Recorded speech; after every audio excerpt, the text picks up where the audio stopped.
Hello प्यारे दोस्तों, नमस्कार। देखिए, आज हम लोग स्टार्ट करेंगे क्लास 10th के पहले चैप्टर का एक्सरसाइज 1.2। ठीक है, 1.1 हम लोग अच्छे से क्लियर कर लिए हैं और आप लोग अवश्य देख रहे होंगे वीडियो और आपको अच्छे समझ में आ भी रहा होगा। तो आज हम लोग स्टार्ट करेंगे 1.2 एक्सरसाइज के सारे क्वेश्चन सॉल्व करेंगे। ठीक है, तो आइए देरी ना करते हुए हम लोग सॉल्व करते हैं और कापी पेन लेकर आप मेरे साथ में बैठिए। जो कुछ बताया जाए उसको अच्छे से प्रैक्टिस करिए और उसको लगाने का प्रयास करिए। ठीक है, देखो क्वेश्चन क्या कह रहा है। कह रहा है निम्नलिखित संख्याओं को अभाज्य गुणनखंड के गुणनफल के रूप में व्यक्त करो। तो देखो पहली बात तो समझो, यहाँ पर एक नाम आया है जिसका नाम क्या है, अभाज्य गुणनखंड। तो पहले हम लोग थोड़ा समझते हैं अभाज्य गुणनखंड क्या होता है। ध्यान समझिएगा, बिल्कुल वीडियो को स्किप मत करिएगा। ठीक है, देखो अभाज्य गुणनखंड क्या होता है, पहले हम लोग इसको समझ जाते हैं। अभाज्य गुणनखंड, ठीक है, पहले हम लोग इसको समझते हैं कि अभाज्य गुणनखंड होता क्या है। ठीक, देखो अभाज्य गुणनखंड समझने के लिए आपको समझना पड़ेगा अभाज्य संख्याएं। क्या समझना पड़ेगा? अभाज्य संख्याएं समझना पड़ेगा। ठीक है, देखो अभाज्य संख्याएं क्या हैं। जैसे मेरे पास देखो ये एक मार्कर दिख रहा है ना, इस मार्कर केवल मैं कितने टुकड़े कर दूं? 2 टुकड़े कर दूं, बस। बात समझ में आ रहा है? इस मार्कर केवल मैं कितने टुकड़े कर दूं? 2 टुकड़े। ठीक है, तो ऐसे ही अभाज्य संख्या होती हैं। अभाज्य संख्या मतलब क्या होती हैं? ऐसी संख्याएं जिनके केवल 2 टुकड़े हो सकते हैं, बस। यानी कि अगर गणित की भाषा में बोलें तो ऐसी संख्याएं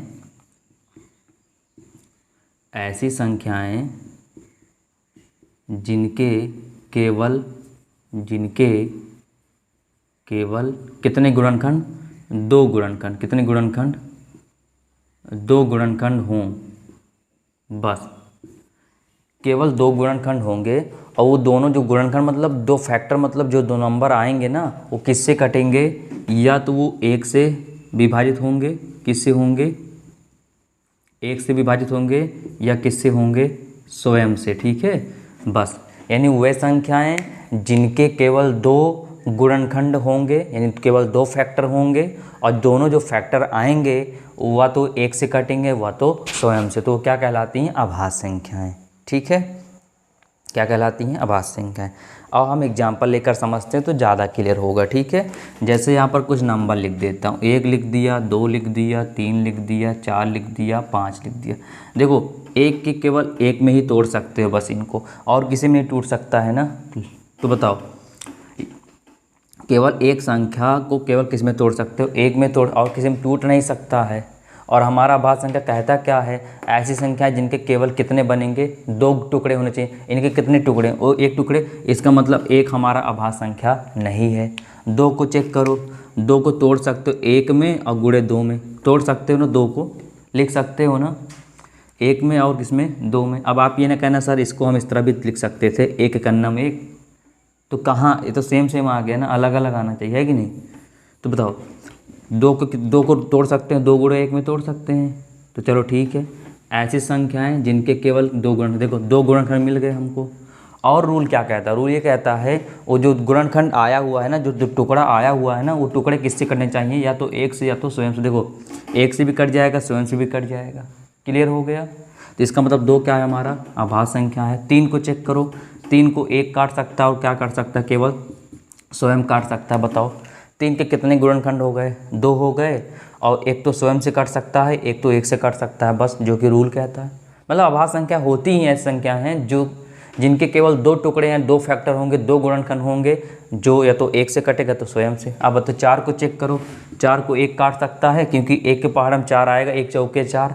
2 भी काट सकता है, 2 दूना 4, खुद भी काट सकता है। बताओ कितने आ गए? बताओ 3 आ गए, और जबकि आना कितना चाहिए था? 2। इसका मतलब 4 हमारा नहीं होगा। 5 को चेक करो, 5 को 1 काट सकता है, 1 पंचे 5 होता है, और 5 का नाम 5 भी तो होता है। कितने गुणनखंड हो गए? 2 गुणनखंड हो गए।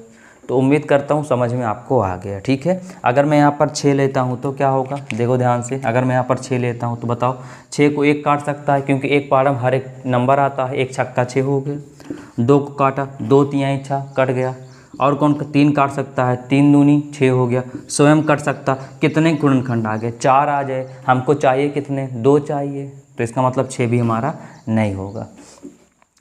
तो क्या जाने ये कि ऐसी संख्या जिनका केवल 2 गुणनखंड होगा और दोनों गुणनखंड या तो स्वयं से कटेंगे या तो 1 से कटेंगे, वही होगा हमारी अभाज्य संख्याएं। ठीक है, अब आप समझो यहाँ पर समझना क्या है, हमको समझना है अभाज्य गुणनखंड। क्या समझना है हमको यहाँ से? अभाज्य गुणनखंड समझना है। ठीक है, तो अब ध्यान समझो अच्छे से, होता क्या है। अभाज्य मतलब तो समझ गए आप लोग, अभाज्य मतलब समझ गए। गुणनखंड मतलब जानते हो ना, गुणनखंड मतलब गुणा करके जो गिनती उनके खंड का उनको अलग अलग लिख दो, यानी ऐसे से 2 गुणे 2 गुणे 3 गुणे 5 गुणे 7। तो देखो ऐसे आपको तोड़कर लिखना पड़ेगा। ठीक है, जैसे 2 गुणे 2, ये 2 क्या है? 2 क्या है? हमारा अभाज्य संख्या है। ये भी क्या है? अभाज्य संख्या है। 5 क्या है? अभाज्य संख्या। 7 क्या है? अभाज्य संख्या है। तो अभाज्य संख्याओं से बना गुणनखंड, सुनिए मेरी बातों को, अभाज्य संख्याओं से बना गुणनखंड क्या कहलाता है? अभाज्य गुणनखंड कहलाता है। बात समझ में आ गया? यानी अभाज्य संख्याओं से बना गुणनखंड क्या कहलाएगा? अभाज्य गुणनखंड कहलाएगा। और एक बात नोटिस करना, ध्यान रखना, इस गुणनखंड में ना जितनी संख्याएं आपको दिखेंगी, चाहे 2 होगी, चाहे 3, चाहे 5, ये सभी क्या होंगी? ये सभी किससे मिलकर बना होगा?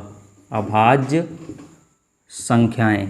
आप चेक कर लो, 2 को केवल 1 काट सकता, स्वयं कट सकता है। 3 केवल 1 काट सकता, स्वयं कट सकता है। 5 केवल 1 काट सकता, स्वयं कट सकता है। 7 केवल 1 कट सकता है और स्वयं से कट सकता है। बस तो 2 गुणनखंड बन रहे हैं ना, तो जितने गुणनखंड बनेंगे वो सभी क्या होंगे? अभाज्य गुणनखंड। जैसे मैं इधर देखो ध्यान से, जैसे मैं 2 लिख दिया, यहाँ 6 लिख दिया, यहाँ 4 लिख दिया, यहाँ पर 5। मैं पूछूँ क्या ये अभाज्य गुणनखंड है?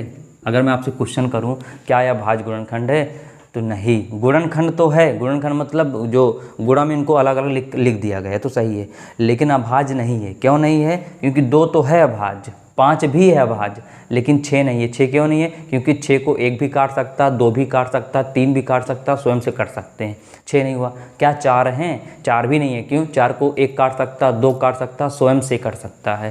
तो इसका मतलब ये हमारा अभाज्य गुणनखंड नहीं होगा। बस ध्यान ये रखना है कि आपको अभाज्य गुणनखंड में अभाज्य संख्याएं आनी चाहिए। ठीक है, क्लियर हो गया? अब हम लोग क्वेश्चन लगाते हैं, तब आपको और अच्छे से क्लियर हो जाएगा। ठीक है, चला जाए, चलो क्वेश्चन लगाते हैं हम लोग। ठीक है, तो कहीं पर दिक्कत आती है तो आप वीडियो को बैक करके बाद फिर से देख लीजिए। क्लियर हो गया ना?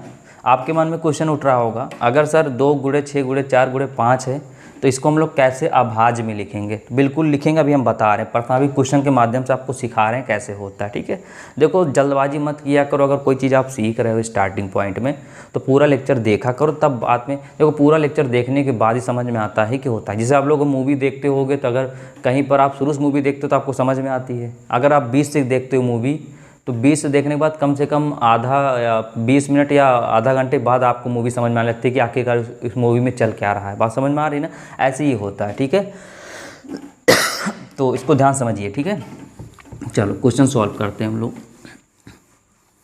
है क्या क्वेश्चन आपका?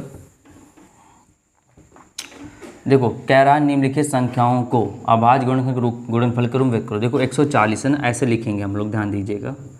लिखेंगे 140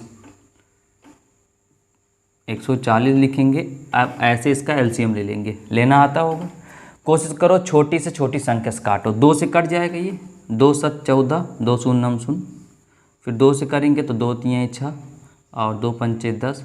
अब इसको किससे काटेंगे? छोटे से छोटी संख्या। देखो 3 से चेक करो। देखो 3 का रूल क्या होता है? 3 के कटने का रूल क्या होता है? जो संख्या जिसको जोड़ लो और जोड़ने के बाद देखो क्या वो 3 के पहाड़े में आता है। नहीं समझ रहे हो? देखो इधर देखो, जैसे 8 है और 4 है।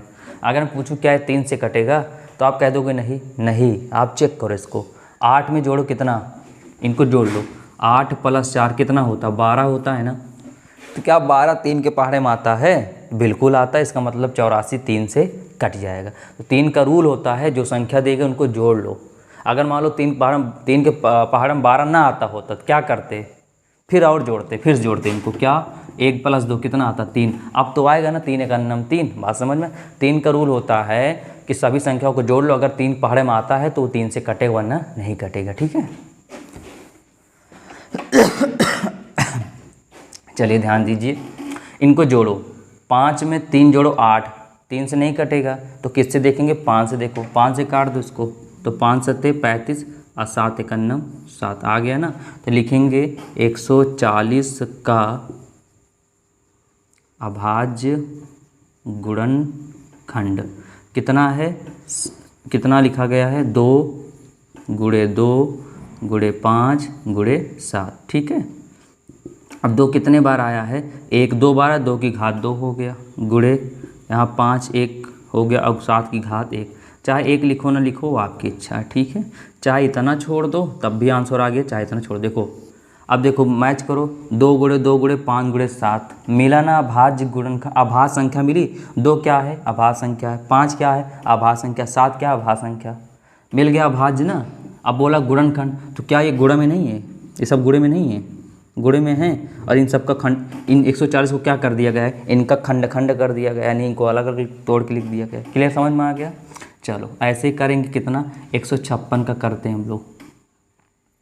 किसका करते हैं, 156 का। चलो इसका करते हैं, चलो इसको करते हैं। 2 से जाएगा क्योंकि लास्ट में 6 है, तो 2 से जाए।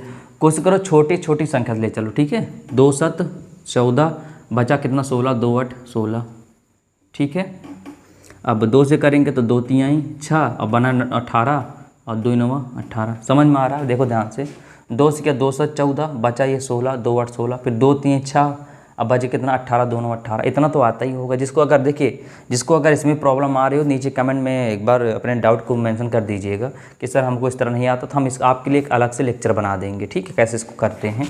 वैसे आना चाहिए, क्लास 6 7 में सिखाया जाता है।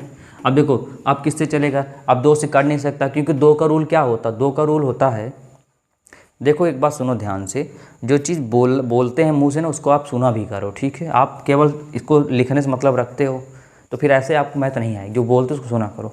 अब देखो 2 से नहीं कटेगा। 2 के रूल कटने का टूल क्या होता है, इकाई के स्थान पर 0 हो, 2 हो, 4 हो, 6 हो और 8 हो, तभी कटेगा, वरना नहीं कटेगा। अब देखो 3 से जो करो, 9 3 कितना होता है 12, इसका मतलब 3 से कट जाएगा ना। अभी बताया रूल जस्ट थोड़ी देर पहले, 3 एकन्नम 3 और 3 त्रिका। अब किससे कटेगा, ये सीधे 13 से कटेगा और किसी से नहीं कटेगा, तो 13 एकन्नम 13 हो गया।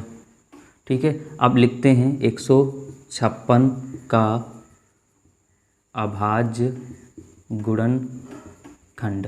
तो लिख लेते हैं यहाँ से 2 गुणे 2 गुणे 3 गुणे 13। छोड़ दो, कोई दिक्कत नहीं, चाहे 2 घात 2 लिखो, नहीं आपकी इच्छा। देखो 2 2 क्या है, सब अभाज्य संख्या। 3 क्या है, अभाज्य संख्या। 13 क्या है, अभाज्य संख्या है। भाई इनके केवल 2 ही गुणनखंड बन सकते हैं, 1 2 1 3 और 1 13, और कोई नहीं बन सकता है। तो हो गया, क्लियर हो गया।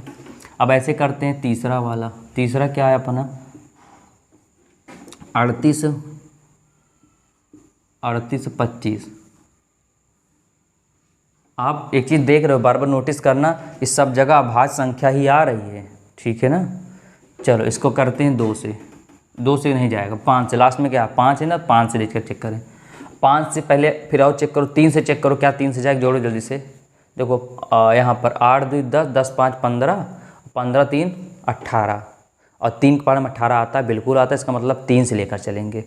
बात समझिए ना, मतलब छोटी से छोटी संख्या। 2 से नहीं जाएगा। 2 से क्यों नहीं जाएगा, क्योंकि इकाई स्थान पर 0 2 4 6 8 है ही नहीं। फिर 3 से चेक करो। 3 का रूल क्या होता है, सबको जोड़ो। देखो हमने जोड़ा, 8 2 10 5 15 3 18। 18 किसके पार में आता है, 3 के। और 18 को जोड़ना, 18 को जोड़ो, 8 1 9 9 किसके पार में आता है, 3 के। वैसे भी कट जाएगा, 3 से काट दो। 3 एकन्नम 3, फिर 3 दूनी 6, भाई 6 ही तो होगा, 3 दूनी 6। 8 में 6 गया, बचा 2, 22 बन गया। अब 3 7 21 हो गया। ठीक है, बचा 15 बन गया, और 3 5 15। अभी चेक करो, क्या 3 से जाएगा। देखो 5 देखो 2 1 3 7 3 10 5 15 जाएगा 3 से। 3 से कर दें, 3 चौको 12, अब 3 दूनी 6, 3 5 15। अब किससे जाएगा, 4 2 6 5 11। अब 3 से नहीं कटेगा, अब किससे कटेगा, 5 से, क्योंकि लास्ट में 5 आ गया। तो 5 से करते हैं, तो 5 8 40, अब 5 25। फिर 5 से करते हैं, तो 5 एकन्नम 5, अब 5 में 8 में 5 गया, बचा कितना 3 35, अब 5 7 35, तो 17 एकन्नम 17 आ गया। तो लिखते हैं 3825 का अभाज्य गुणनखंड। तो कितना आया, 3 गुणे 3 गुणे 5 गुणे 5 गुणे 17। तो आप देख रहे हो, आपको जितनी संख्याएं मिल रही हैं सभी अभाज्य के रूप में मिल रही हैं, गुणनखंड मिल ही रहा है। क्लियर हो गया बातें को, समझ में आ गया, कोई दिक्कत नहीं आई। अब बचा कौन सा, 5005 बचा। कितना बचा, 5005 बचा। और इसको सॉल्व कर लेते हैं। 5005 वाला बचा और एक लास्ट बच रहा है वहाँ से ना। चलो तो लिखते हैं यहाँ से क्या, कितना है, चौथा क्वेश्चन है, 5005 का करते हैं। ठीक है, अगर आपको समझ में आ गया तो वीडियो की स्पीड बढ़ा कर भी आप देख सकते हो, जल्दी आपको कवर हो जाएगा। ठीक है, अब देखो 5 5 10, ये 3 से कटेगा नहीं, डायरेक्ट 5 से कटेगा, 5 ले जाते, 5 कितना आया, 1 आया। ठीक है, अब 5 से हो गया। अब ये कटेगा 5 के बाद 6 से भी नहीं कटेगा, क्योंकि 6 सम संख्या, अब 7 से देखेंगे तो 7 से चेक करो इसको। तो अब देखो, अगर इस तरह नहीं आता काटने तो आप इस तरह लिख सकते हो, देखो क्योंकि 1 2 ही क्वेश्चन आएगा, आप इस तरह भी। तो 7 एकन्नम 7 हो गया, बच्चा 30 0, और 7 चौको 28, बचा 2, 7 3 कितना आया, 143 आया। ठीक है, 7 हो गया। अब किससे कटेगा, अगर देखेंगे इसको तो 7 हो गया, 8 से भी नहीं कटेगा, 7 से दोबारा नहीं कटेगा, ये 3 से भी नहीं कटेगा, 3 1 4 4 3 7, 3 से भी नहीं कटेगा, तो क्या 7 से भी नहीं, बचा कौन सा, 9 बचा। क्या बचा, 9। 9 से चेक करो, तो 9 से चेक करोगे तो 9 से भी नहीं कटेगा। अब बचा कौन का, 9 के बाद विषम संख्या 11 बचा, 11 से चेक कर लिए, तो 11 से करेंगे तो कितने बार जाएगा, 11 एकन्नम 11, और बचेगा 33, 11 3 33, फिर 13 एकन्नम 13, कट गया ना। तो लिखते हैं 5005 का अभाज्य गुणनखंड कितना है, 5 × 7 × 11 × 13। अब कौन सा बचा, लास्ट क्वेश्चन। तो लास्ट क्वेश्चन आप स्वयं से लगाइए। ठीक है, बात समझ में आ रहा, लास्ट क्वेश्चन आप स्वयं से लगाएंगे। ठीक है, लास्ट क्वेश्चन आप स्वयं से लगा के देखिएगा, पहले जोड़ लीजिएगा, 3 से नहीं कटेगा तो बहुत बड़ी वैल्यू दिख रही ना, तो इसको आप कोशिश करिएगा 15 के बाद लेकर चलिएगा, 117 चलिएगा। तो फिलहाल मैं बता देता हूँ 17 से 19 और 23 से कटने वाला है। ठीक है, बड़ी वैल्यू, क्योंकि बड़ा नंबर है तो बड़ी वैल्यू से कटेगा। यहाँ तक बात समझ, कोई दिक्कत नहीं आई। चलिए अब देखो, मैं आपको एक चीज़ बताने वाला हूँ, ध्यान सुनिएगा। देखो इसको लगाइएगा, नहीं आएगा फिर नीचे कमेंट कर देंगे, हम आपको बता देंगे। ठीक है, परेशान मत हो। देखो होता क्या है, जैसे मैं यहाँ पर लिख दिया 120, अब इसका क्या करना है आपको, अभाज्य गुणनखंड के रूप में लिखना है। तो बहुत स्टूडेंट करते क्या, देखो बहुत इंपॉर्टेंट चीज़ है, बहुत बेसिक चीज़ है, समझो ध्यान से। करते क्या है, इसको डायरेक्ट लेकर चलते हैं, किससे, 4 से लेकर चलते हैं। तो 4 3 12, 4 0 0, फिर ले चलते हैं किससे, अब 4 से हो गया, फिर 4 से देखो, 4 से तो ख़त्म हो गया, अब इनको डायरेक्ट 5 ले चलते हैं। तो 5 6 30, फिर किससे ले चलते हैं, 3 से, 3 दूनी 6 और 2 एकन्नम 2, इस तरह देखो 4 5 4 3 12 0, 5 6 30 और 3 दूनी 6 2। तो लिखते हैं 120 बराबर 4 × 5 × 3 × 2। देखो गुणनखंड तो आ गया, कोई दिक्कत नहीं, लेकिन कह क्या रहा है, अभाज्य गुणनखंड। तो क्या अभाज्य आया, तो आप कहोगे नहीं। क्यों नहीं आया, क्योंकि सर 2 तो अभाज्य संख्या है, 3 भी अभाज्य संख्या है, 5 भी अभाज्य संख्या है, लेकिन 4 अभाज्य संख्या नहीं है। और तुरंत आपका आंसर क्या हो जाएगा, गलत हो जाएगा। तो कोशिश ये करना, पहले छोटी छोटी वैल्यू लेकर आओ। ठीक है, बात समझे। अगर इसको अभी 2 से काटा होता तो फिर 4 ना आता, फिर अभाज्य संख्या ही आती, लेकिन आपने क्या किया, डायरेक्ट 4 से काट दिया। बात समझे। तो फिर इसको सही कैसे करोगे, जो 120 आया है, 120 बराबर आया है, कितना आया है, 4 × 5 × 3 × 2। तो इसको सही कुछ नहीं करना, देखो 4 को तोड़ दो, 2 × 2 में तोड़ दो, 4 को 2 × 2 तोड़ सकते हैं ना, क्योंकि 2 दूना कितना होता है, 4 होता है। अब × 5 × 3 × 2, देखो अब बताओ मिला कि नहीं मिला। तो कुछ ज़्यादा दिक्कत नहीं लेना, अगर आप डायरेक्ट कर भी देते हो तो काम करना कि लास्ट में इसको लिख देना इस तरह। ठीक है, तो देखो ये 2 2 2 और 5 और 3 ये सब सभी क्या हैं, अभाज्य संख्या हैं। बात समझ में आया, बात क्लियर हो गया। तो बस ध्यान ये रखिएगा, इसको एक प्रकार का मिठाई समझिए, कि आपको एक बॉक्स पकड़ा दिया जा रहा है, उस बॉक्स में आपको 3 प्रकार की मिठाइयाँ भरना है। बात समझ में आ रहा है ना। कहने का मतलब ये है कि अगर आपको कोई संख्या दी गई तो उस संख्या को जब अभाज्य गुणनखंड के रूप में तोड़ो तो उसमें अभाज्य संख्या जरूर होनी चाहिए। जैसे कथा होती है तो आदमी क्या करता है, प्रसाद देता है, तो प्रसाद में फिक्स होता है अगर प्रसाद दे रहा है तो चरणामृत के साथ साथ जो पंजीरी मतलब जो प्रसाद होता है उसको भी दिया जाता है। और पंजीरी के साथ साथ में एक कैसे एक दाना दो दाना किसका अंगूर का होता है, एक सेब का, केला का होता है। ऐसे ये भी हैं कि जो संख्या है ना, अगर संख्या को आपको तोड़ना है तो संख्या किस रूप में होनी चाहिए, उस संख्या में अभाज्य संख्या होना चाहिए। अभाज्य संख्या क्या होती है, 2 हो गया, 3 हो गया, 5 हो गया, 7 हो गया, 9 नहीं होगा। 9 क्यों नहीं होगा, क्योंकि 9 को बहुत लोग काट दे, 1 कट जाएगा, 3 कट जाएगा, 9 खुद से कट जाएगा, 3 लोग आ गए तो 11 हो गया, 13 हो गया, तो अभाज्य संख्या होनी चाहिए। क्लियर हो गया। तो चलिए, तो उम्मीद करता हूँ ये टॉपिक आपको समझ में आ गया होगा।